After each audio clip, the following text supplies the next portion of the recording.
Olá, sejam bem-vindos ao meu canal.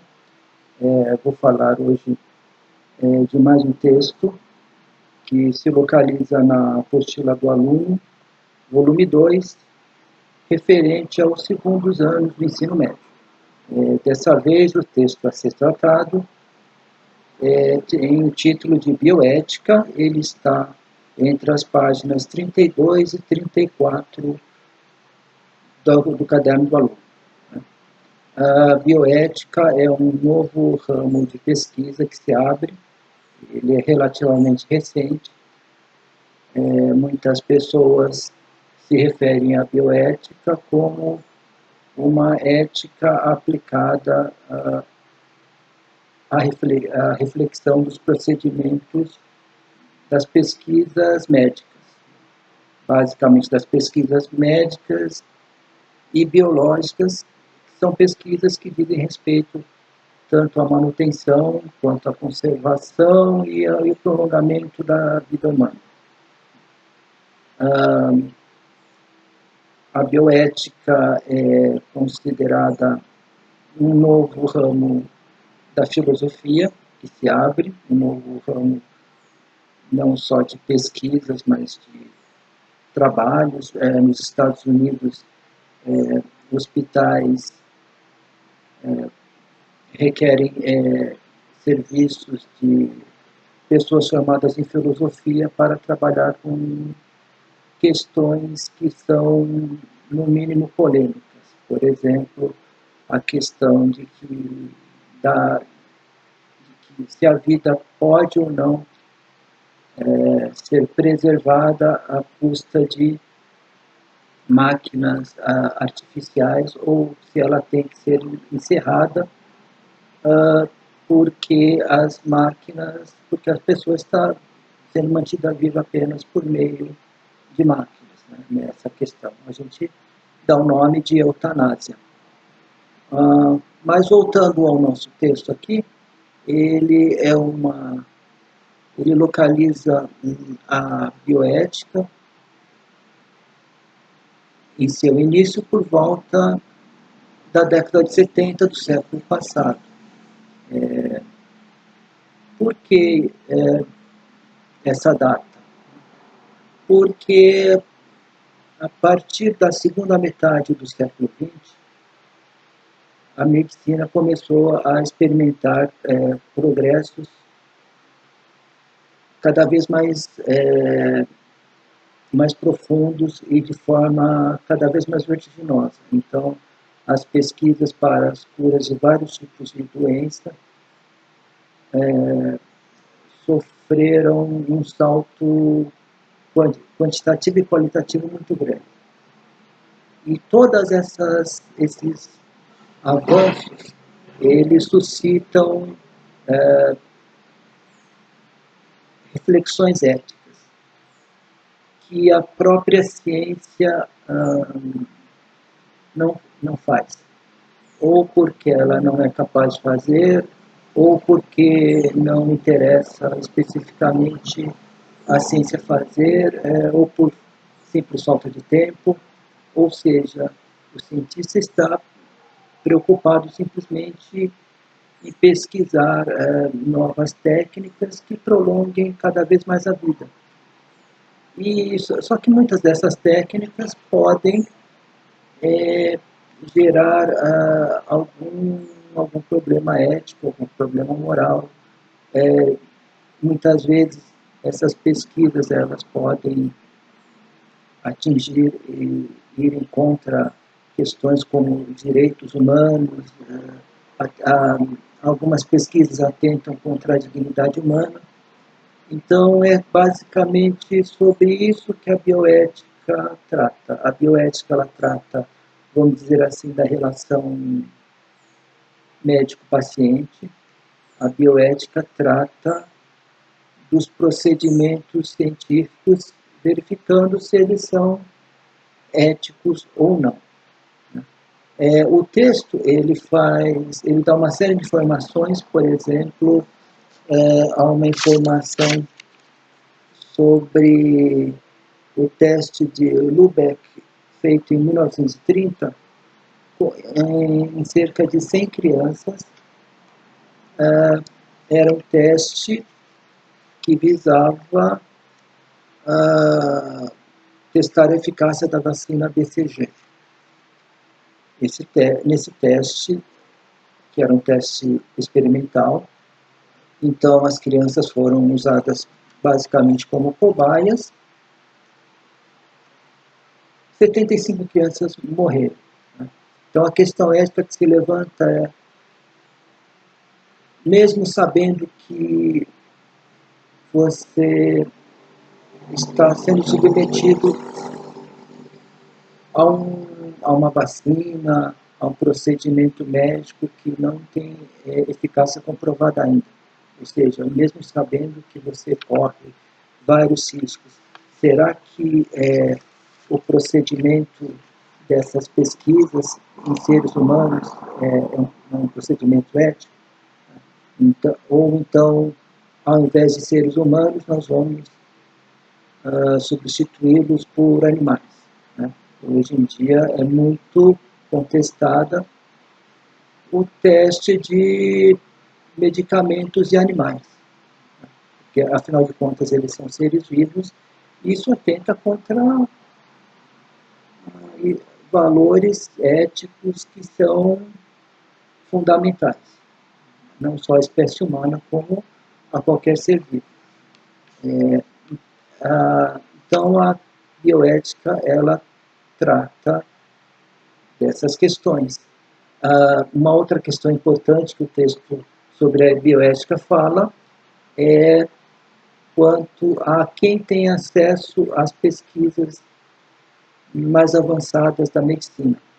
Será que é realmente só quem tem mais poder aquisitivo? Por que determinadas doenças são mais pesquisadas, tem um financiamento de pesquisa maior e outras praticamente inexistem? Então, só por aqui dá para pensar que a pesquisa científica ela está imersa no interior de uma sociedade e ela tem, e toda pesquisa científica tem interesses sociais e políticos. E, infelizmente, a ciência, a comunidade científica, vamos dizer assim, ela não para pensar no impacto, muitas vezes, que essas novas técnicas, que essas novas descobertas têm para a sociedade, para a vida das pessoas, e que no fundo também é uma que se entrelaça com a questão política. O texto trata ainda da questão da época do regime nazista, quando havia, vamos ver aqui, uma espécie de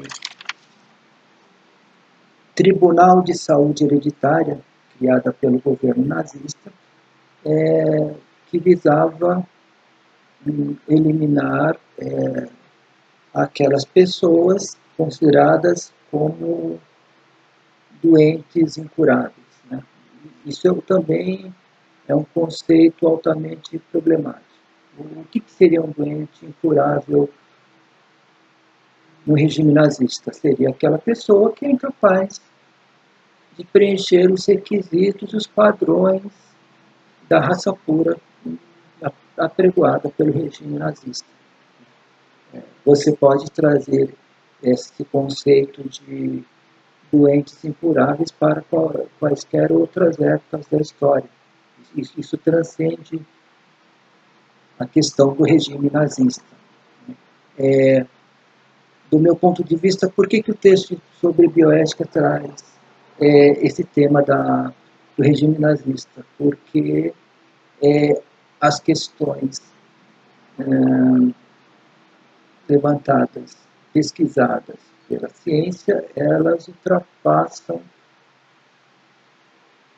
uma esfera científica pura, ou seja, há uma ideia por trás disso de que a ciência ela não é neutra, ela está muitas vezes, infelizmente, a serviço de um poder.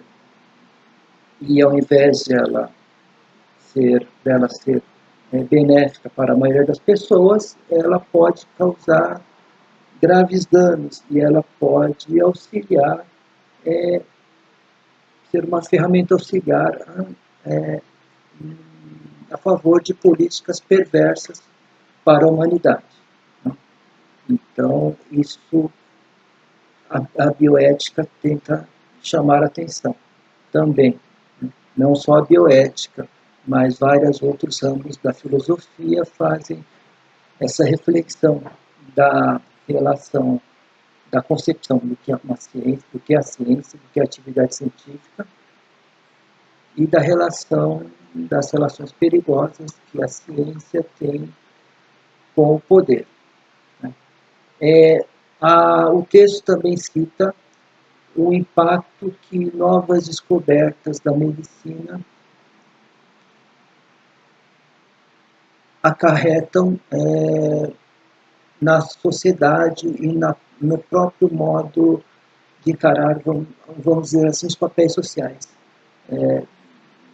das mulheres, dos homens, a própria configuração da família.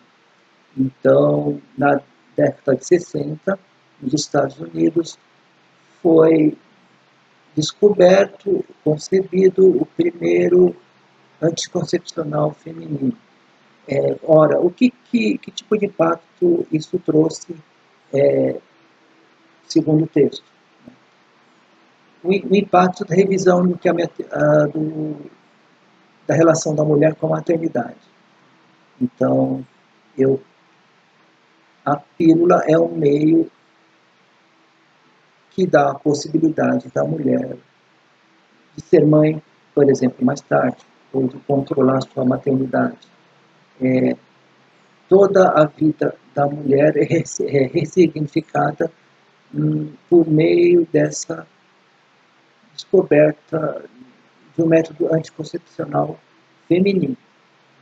Outras questões, obviamente, surgem, como, por exemplo, por que o anticoncepcional recai predominantemente sobre a mulher? Por que o homem não... Por que o anticoncepcional não é algo tão comum em relação ao homem? Mas só isso dá a noção do impacto de várias descobertas tecnológicas sobre a vida social e como ela modifica as novas configurações sociais. Por exemplo, os medicamentos atualmente cada vez mais prolongam a vida. Isso eu vou falar em outro vídeo, posteriormente. Mas a questão que surge é até que ponto vale a pena cada vez mais pessoas viverem mais tempo. Bom, o texto basicamente que eu apresentei hoje basicamente um texto informativo. Ele é um texto sobre uma área nova da filosofia que se abre, sobre questões que dizem respeito à filosofia. No entanto, eu gostaria de chamar a atenção que no caderno do aluno, referente à filosofia, há vários textos que são mais informativos e não são basicamente filosóficos. O que eu estou chamando de texto filosófico? Eu estou chamando de um texto que contém argumentos, explicações, e sustenta uma determinada teoria filosófica. Essa teoria filosófica é constituída de argumentos que se encadeiam de forma lógica, coerente, etc., etc. Não dá para estabelecer uma característica fixa do que seria um texto de filosofia. No entanto, eu quero chamar a atenção de vocês que este é um texto informativo sobre a bioética e que, no entanto, é um texto, para mim, super válido ele está dentro do contexto de questões contemporâneas que o texto, que a grade curricular contempla, e que é uma questão contemporânea que se associa muito estritamente à filosofia. Então, eu espero que vocês gostem desse vídeo e deem um like nesse vídeo. E inscrevam-se no meu canal.